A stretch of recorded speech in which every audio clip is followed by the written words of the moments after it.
morning, Julien. Thanks for being here with us and taking some minutes to answer this interview. So, good point of start. Could you please introduce yourself? We know the topic profile, so Java champion, Microsoft employee, Gipster creator. That's a lot of stuff for one guy. So, yeah, who are you? How do you make all of those roles uh, happen in one day? And yeah, what's your area of interest? Thank you. The camera is here? Yeah. Thank you. So I'm the creator of Gipster, so I created it like 7 years ago now. I still lead the project, but there are two colleagues. There is Dipu and Pascal. So I'm not the only one. I'm not doing everything because it's just not possible. Today in Gipster, I'm mostly like organizing things like this conference, like we set up an association, a non-profit association for Gipster. So there's a lot of, I would say, administrative work and organization work, which is what I'm mostly doing because I'm the only one who can do it usually. That means I'm coding less at the moment.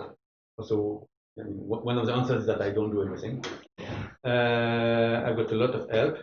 That's the way Gipster works. Also, it's more community than a technical project for me. So it's a bunch of friends who know each other and help each other. And so when I step back from some work, or some other people come and replace me, and that's awesome. That's how the project goes. So to answer your question, I still lead the project, but I'm doing less than I used to do. I'm also doing less because I've got other things in my life. Typically, so I work at Microsoft in the Cloud Developer Advocacy Group. There is a lot of things between my work at Microsoft and Gipster because in Cloud Developer Advocacy, I work in the Azure engineering team, and I'm specialized in Java. I'm leading the Java team, in fact, for Developer Advocacy. So, of course, when you do Java on Azure, well, Gipster is not very far away. So there are a lot of things between my real work and my Gipster is still real work, but it's the work I am paid for and the work I do for free. This is combining in the end. Yes, there's a mix. Sometimes I do some.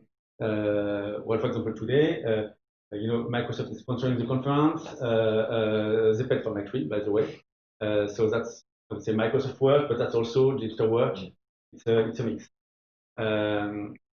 So that's also how I do things. I have a chance to be able to mix some of them and do twice at the same time, which is another solution. Then, yes, clearly, well, it's not just me. I would say the whole Gipster community had, I would say, a few trouble in the last few months because of COVID-19. Most of us do this on our free time, and with COVID, we have less free time because we've got kids at home. We have job issues, and it's a big mess for everybody. So the last few months have been difficult for everybody. But still, I mean, the project goes on, and I'm very happy that we still do the conference. It was a close call, but we're doing it. Okay. So you were saying you're three project leaders on Gipster. So there is you, Dipu, and Pascal. Yes. So this is a French reference, but project leader in Gipster, is that a good situation? So you're taking the administration part, but from a global point of view. Well, there are two things. Pascal and Dipu are, I would say, like the technical leaders with me. And then for us, the association, we did something a bit different. So we have Anthony with the treasurer and Pierre with the secretary. There are also two things as like the non-profit organization and the technical work. Is that a good situation? I'm not sure it is a good situation, but we're trying to make it work.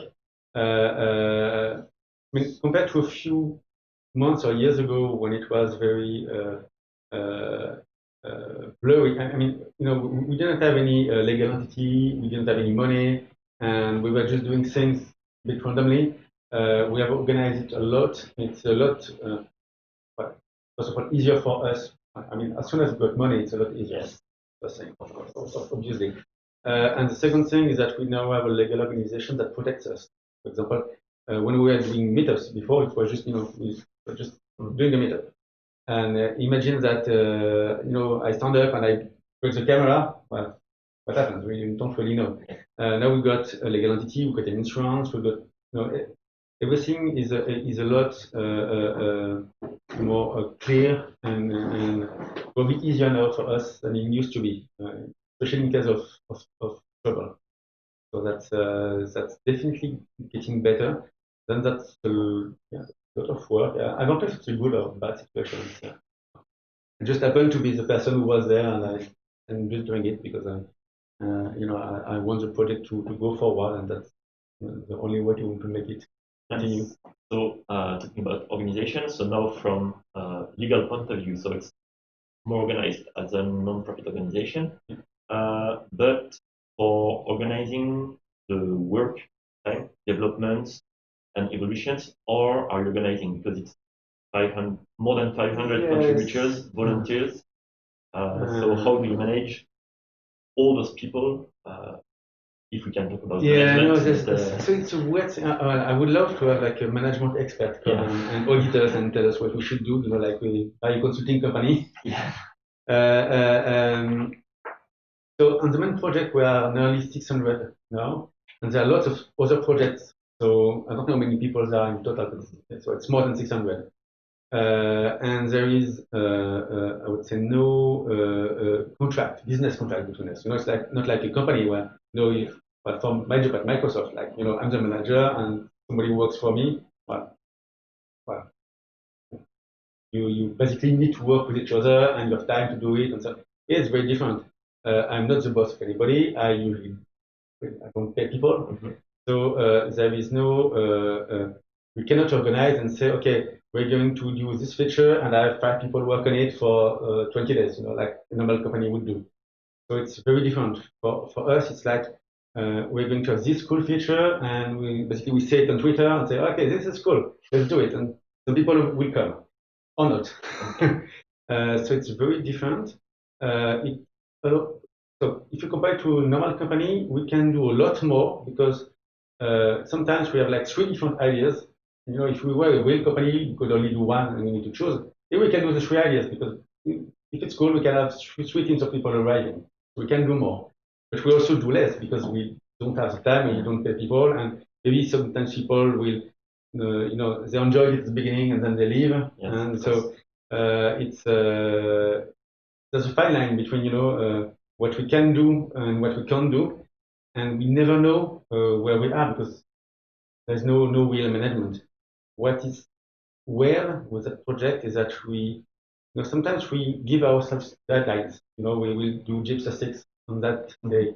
We will release that feature on that day. And usually, in the last 7 years, we have always delivered and on time and with the quality that we were expecting. So what is weird is that without having any real management, without having any, we don't do agile. We've got nothing. It's like just people just come and code, get tickets and go. Yeah, and still we deliver, which is no, sorry. There's just one thing that we can push. We put bug bounties in some tickets, but that just helps that much. It pushes some stuff, but most people don't do it for the money. We were speaking yesterday about we got a ticket that Matt Reliable on security. So because Matt today will do some of the hackathon, and we were discussing about solving his ticket. So his ticket has got a $500 bug bounty, which is good money. It's been open for 1 year, and nobody does it. So I'm not sure why. Maybe it's very complicated. Maybe people are not interested. I'm not sure. But basically, people don't come and work on Gypsy for the money. Okay. Even if you put $500. Usually not enough. It's not the goal. And so I guess many of the community members are developers. Is there on other roles, except from the association, but maybe architects, UX designers, and what are the roles you need more on Gypsy project? So developers, of course, we've got tons of developers, as you call the project. No, what we really lack, the real issue is web designers. People who can do beautiful beautiful CSS, beautiful logos. So we have some logos from a couple of years ago, but we paid a designer for it. As we are an association, we can pay people and have contracts, and we paid her because that's just the only way. Nobody was interested into doing that. So it looks like open source is very strong amongst developers, but in other type of jobs, well, you don't have the same spirit. So well, if we need it, we pay because that's the good side of having money, but we would rather have people from the community help us on those, especially yes, design, having a nice website, having a nice different template, having different templates. And So that's a goal for people. yes, clearly, that's one of the main issues we have. Okay. Okay. You just announced features for Gipster 7 during the keynote. What are the maybe you told me it was more like day-to-day basis, but are there some big trends for the future, version 8 or new topic? So the real big topic now is that we go beyond. So traditionally, Gipster is Spring Boot and Angular. For the front, now we've got Angular, React, and Vue, which are the same level basically. And for the back, we're starting to have the same thing. So we've got 3 different Java backends. We've got Quarkus and Micronaut, which are like also alternatives to Spring Boot. We've got also Kotlin, so it's not really an alternative, but it's Spring Boot with another language. Yeah. And then we've got totally different things like .NET and Node.js, which seem to work well. So clearly the big trend is using Gipster to generate the same kind of project, but in other languages. Those people benefit from our community, they benefit from the bug bounties. Well, if you take a lot of Quarkus, they benefit from the front end that we generate. They benefit from all the tooling, the GDL works the same, everything works the same. So for them, they have, I would say, they can have a big impact with, I would say, a minimum work. But there's still a lot of work to have Quarkus and Micronaut working, but definitely for those people, they can have a big impact with our help. And for us, it's also very interesting because we are not just stuck with one technology. Today, Spring is, of course, the major technology for doing microservices in Java. But some people might have different needs. Maybe they want to use the .NET because they work for Microsoft. For example. Yes. No, I'm joking with that, but it depends on the people. Some people just want to do Node.js, for example. Maybe the company has got a specific issue. Maybe they want to use a specific library. There are many good reasons why you would not use Spring Boot. And well, with Gipster, you were stuck with it, and now you can have, for example, you could create, 5 microservices with 5 different languages. I'm not recommending that because to maintain it would be a nightmare. But I mean, you can do that now, and very big change compared to what we were doing a few years ago. For me, that's the biggest trend today. And getting more density and opening the possibilities for Gipster. Yeah. Okay, nice. And getting back to today, GipsterCon is the first of the name. Is that an evolution of the Gipster conference or other format that will run in parallel? No, so originally the idea was to have both of them. So we had GipsterConf for 2 years. It was working very well. We had like 150 people coming. Everything was good with it, but it was a lot of work for myself. So first of all, I quitted Ypon to join Microsoft, and I knew I wouldn't have as much time for it. But also it was an issue. Well, from my point of view, it was an issue for the project because contributors from the project were spending like 2 months to prepare. And so when GipsterConf was arriving, the project was going down because we were doing less for the project. So I wanted to do something which was lighter and easier, which we could organize very easily. So it was a huge failure because of COVID. Yeah. And so in the end, I probably had as much work as I had before. But the original idea was to do something lighter and have less work. And maybe do both in parallel. Well, one of the discussions was with Ypon was that maybe we could have done both, but then it's even more work. Anyway, this year it's very specific because of COVID. Like everything is failing, so we couldn't have done a conference with 100 people anyway. So it's the only format that would work. So it's very specific for this year. I hope we will continue to do Gipster code. Well, if it's a success, we'll see at the end of the day. Then it's a different way to make the project go forward. When you do a conference, you give to people. Yeah. The project doesn't receive a lot. And here the idea is that people come to give to the project. And project altogether. Yeah, and we improve the product. So it's well, we'll see at the end of the day, but I'm pretty confident about this. Otherwise, we test. Sometimes you succeed, sometimes you fail, and depending on that, we'll see next year what we do. So expectations for today is to have more links between community members. Yes, and produce. Yeah, well, the issue with that is that most people never see each other, especially also with COVID now. It's the one day where people can meet and have fun together. I would say like half of the people here are new totally new to Gipster, but beginning the project.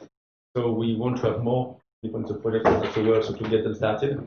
And we cannot do that with 100 people. You cannot train 100 people in one day. Yeah. So it's the only way we can.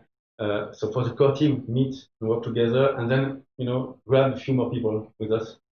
So if at the end of the day, I don't know, we have 5 more people contributing, success. If we have bug bounties and tickets that were closed, it's a success. And if we had done a conference, we would have none of those. Yeah. We'll see the numbers at the end of the day, but it's very easy. I mean, everything is public. We'll see at the end of the day if we close tickets or not. Okay, thank you. Final word, because we switch on the track of the day. We are gonna try to work on a 500 bounties ticket today in this track, because it's the ticket for domain-driven design in Gipster with an example application using a clean architecture. So that's the track we're gonna follow. Do you have any final word, Julien, before we switch? No, well, I'm very happy to see this track. All the tracks are interesting, but this one is live. And so that's really good that people from the outside can join. Yeah, it was, in fact, it was, we tried to thought of a way to have every track live, but it was too hard in the delay. So we just say, okay, let's try interviews and one track. It's easier for us, less camera, less microphone. In fact, one, because all the other ones failed, fucking adapters. But the idea is to try that. Don't hesitate to put feedback on the chat, put feedback on Twitter for Julien or Victor, and we'll see if this works, if this is easy to follow, if this is interesting. Don't hesitate. We are taking feedback. It's also an experiment, but and with COVID, we don't have any choice anyway. So. Yeah, we are doing what we can. So. Thank you Thanks a lot, and have fun, and we'll see each other. And don't hesitate. You can come back, and if people want, the door is closed, but it's for the sun. You can say, okay, it's a track. It's just a track, and we'll switch to our camera.